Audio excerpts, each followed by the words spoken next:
Chapter 4. Third grade, a good kid with a heavy spirit. Third grade brought me a teacher who was actually kind, Miss W.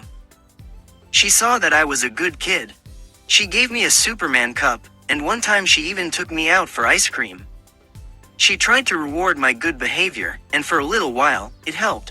I felt seen. I felt appreciated. For once, I felt like I mattered. But even then, that darkness didn't leave. It followed me to her classroom too. I was still distracted, still disconnected. I had a heart full of pain and a head full of noise. Even with a teacher as kind as Miss W, I still couldn't focus. And I didn't understand why. Now that I'm older, I realize what was really going on. I was feeling the energy of the other kids. I was feeling what they were going through outside of school. Their sadness, their fights at home, the bullying, the trauma. And I was carrying my own too. I lived in a neighborhood where we fought all the time. Fought at home, fought on the streets, fought just trying to walk to school. And on those long, cold walks, through rain, sleet, and snow, we were always late, usually hungry, and never emotionally prepared to learn. I remember how Miss W tried to keep me encouraged. She even taught us math in a different way, Chisanbap. It was a Korean finger math technique that actually worked for me. I still remember how to do it to this day. It gave me a rhythm, a structure, something to hold on to. But then one day, she gave another kid a Superman cup. It might sound small, but to me, it wasn't. I had thought I was special, that I stood out. And in that moment, it felt like I was just another kid again, replaceable, forgotten. I started feeling sad and confused. My attitude toward life began to shift. I didn't know how to explain what was happening, but now I know. I was battling a spiritual cloud, a darkness that hung over me and followed me everywhere I went. Miss W cared, but she couldn't stop what was happening inside me. I was a good kid, but I was drowning in energy and emotion I couldn't control. And the devil? He was still in my classroom, just quieter this time, hiding in my thoughts. Chapter 5. Fourth grade, the year I wasn't allowed to be a kid. Fourth grade was the year I met the meanest teacher I ever had, Miss M. She didn't care about me, not one bit. She didn't try to understand me.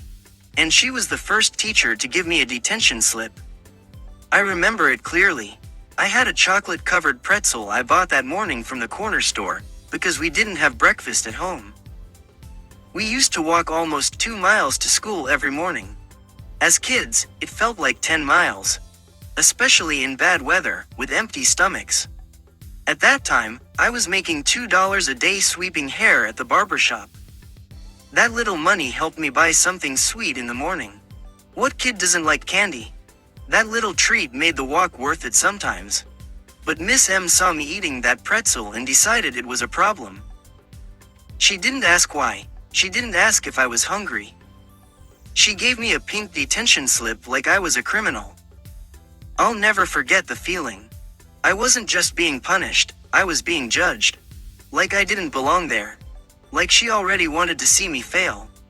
And that's exactly what happened. I got left back again. I didn't make it to 5th grade, not because I didn't try, but because the system didn't care enough to help me. I had straight Fs, but no one asked what I needed. No one stopped to say, "What's going on at home?" Because the truth is, I wasn't living in a safe place. I was living in a storm. What they didn't see. At home, I was surrounded by chaos.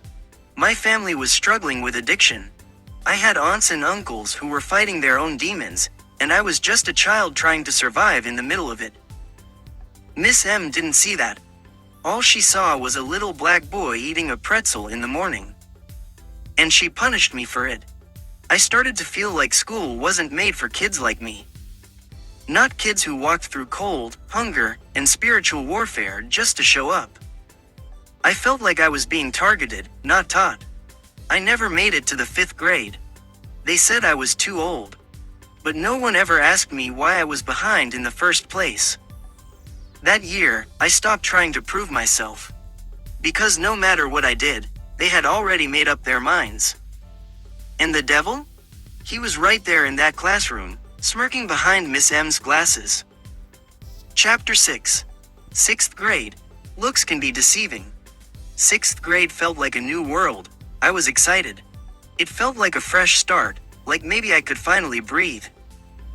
I remember my cousin Q saying to me, "Greater than, Jamar, I got your back. If anybody messes with you, I run that school." That gave me some comfort, but that summer, Q passed away in a terrible car crash. And just like that, any protection I thought I had was gone. I felt alone again. Even though I had a brother, I was now walking the halls without the one person who really had my back. Where I came from, in Philadelphia, you had to fight to survive. I always thought middle school would be full of fights. But thank God, it wasn't. I actually made friends quickly, and things started to feel almost normal. But the devil was still in my classroom. The struggle to learn. My 6th grade teacher, Mr. Goldstein, saw that I was struggling. I wasn't learning like the other kids. I had a hard time focusing. The regular classroom didn't work for me. So they moved me into what they called an academic support class, a place for students who were behind or had behavior problems. That's where I met Miss J, Miss Joni Chase. She was patient. She was understanding. And most of all, she knew what kind of students we were. She didn't expect us to be perfect, she just wanted to reach us. But even then, I couldn't catch on. I didn't care anymore. Something in me had already given up on school. I didn't trust teachers. I didn't believe learning would lead to anything. Still, Miss J tried. She even took me home after school a few times. She knew how far I lived and probably knew it was against the rules, but she did it anyway. I think she wanted to see where I lived, to understand what kind of environment I was coming from. The truth behind my house. When she pulled up to my house, I think her perception of me changed. I lived at 425 East Woodlawn Street. The house looked big. The street looked quiet. We had millionaires on the block. The house across from mine looked like a train station, it was so big. The guy up the street owned an oil company. But what Miss J didn't know was this. Looks can be deceiving. Inside that house, I was living with addiction, chaos, and pain. My aunts and uncles were deep into drugs and alcohol, and I was just a kid trying to make it through the day.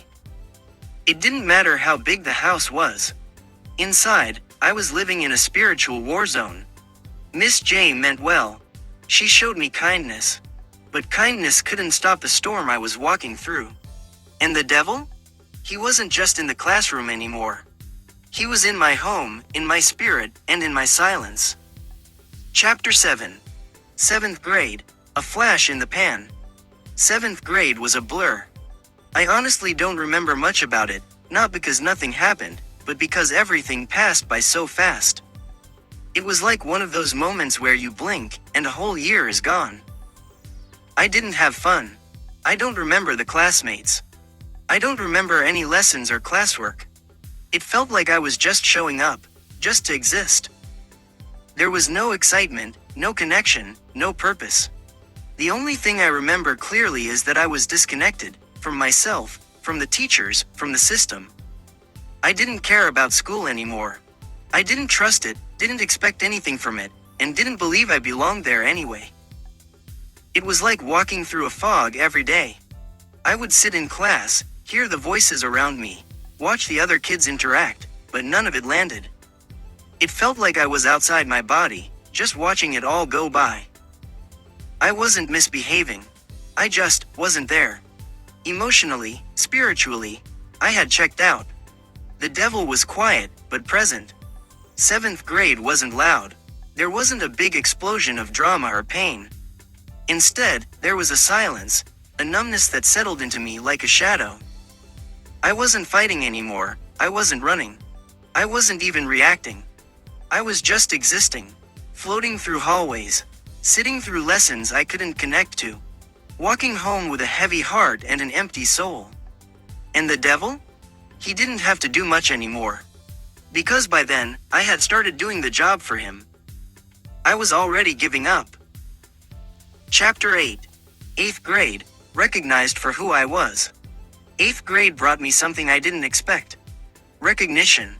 For the first time in a long time, someone saw the light in me and called it out. Her name was Miss Walker, my science teacher and homeroom teacher. She had a calm, almost spiritual energy about her. She taught us about the stars, the solar system, the Earth's layers, and somehow, her passion for science made something click inside me. I remember one day she asked the class, "Greater than, what's the outermost layer of the Earth called?" I was sitting in the back of the room, quiet like always. And from my seat, I softly said, "The crust." She turned to the whole class and said, "Greater than, see, I told y'all, Jamar is smarter than you think." That moment stayed with me. Because in that instant, she didn't just praise my answer, she spoke life into me. Miss C in the spiritual confirmation. Another teacher that year, Miss C, taught social studies. She was different too, spiritual in her own way. She used to talk about real-world things and pay close attention to energy. One day, she told the class, "Greater than, some of you have gifts, real gifts." And just as she was about to call roll and say my name, I stood up and walked to her. She looked at me and smiled. She said, "Greater than, just as I was about to call your name, there you are." She knew, she felt something in me. We started talking more after that. I told her about my life, about my job. At that time, I was working at a soul food restaurant called Mama Rose's, cooking chicken and ribs for $11 an hour. I had been working there since elementary school, on and off since I was 11 years old. One day, Miss C came into Mama Rose's with her child, and saw me there, cooking, serving food, being responsible. She was shocked. "Greater than, that's one of my students," she told her child. Word got around. After that, things changed. Word spread around school that I was working, focused, doing things that mattered. The teachers began to see me differently.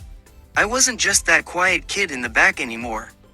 I had a mission, a life, a future. And then one day, Miss Walker said to the class, "Greater than, Jamar Porter is going to surprise a lot of y'all one day." And here I am, doing just that. 8th grade didn't fix everything. But it gave me something I hadn't had in a long time, hope. The devil was still trying. But that year, God sent me some angels in disguise. Chapter 9. High School, a young man with no place to land. High school was the beginning of my life as a young man. But it didn't feel like a beginning. It felt like being dropped into the middle of something with no map, no direction, and no one to guide me. I remember Mr. S, a teacher who I now believe was an angel in disguise. But at the time, I didn't trust him. I didn't trust any teachers. By then, I was already too hurt, too jaded, too guarded. The system had failed me too many times. So even though he may have cared, I couldn't let him in.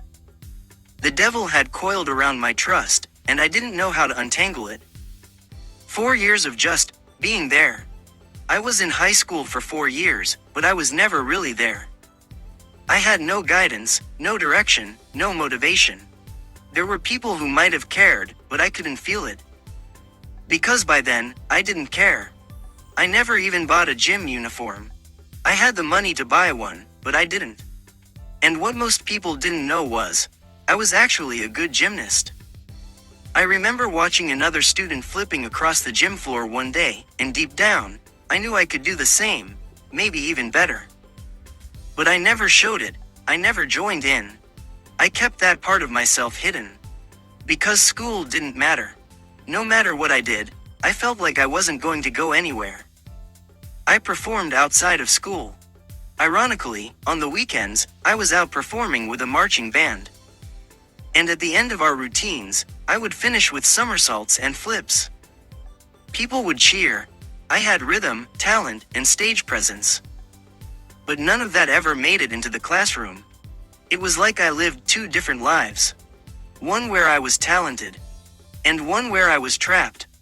Mr. M understood me. Another teacher, Mr. M, was surprisingly cool. I thought he was going to be harsh, but he turned out to be understanding. I used to get headaches, bad migraines that I'd had my whole life. I was even on medication for them. Mr. M never pushed me too hard. He probably wondered why I didn't do any work. But he didn't pressure me. And for that, I respected him. Why did I even come to school? Some kids asked me, greater than, Jamar, why do you even come here? I said, greater than, because I have nowhere else to go. I can't stay home. That was the truth. I wasn't showing up to learn. I was showing up because school was my only way out of the chaos at home. Prom, 1997. The only real highlight of high school was prom. I went in 1997, the year I should have graduated. It was bittersweet. I had made it that far, but deep down, I knew I wouldn't finish.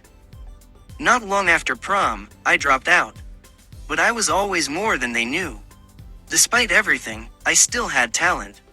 I passed home economics not because I tried, but because the teacher asked me during midterms if I knew any answers. And I did. Because I had already been cooking professionally at Mama Rose's. She didn't expect that.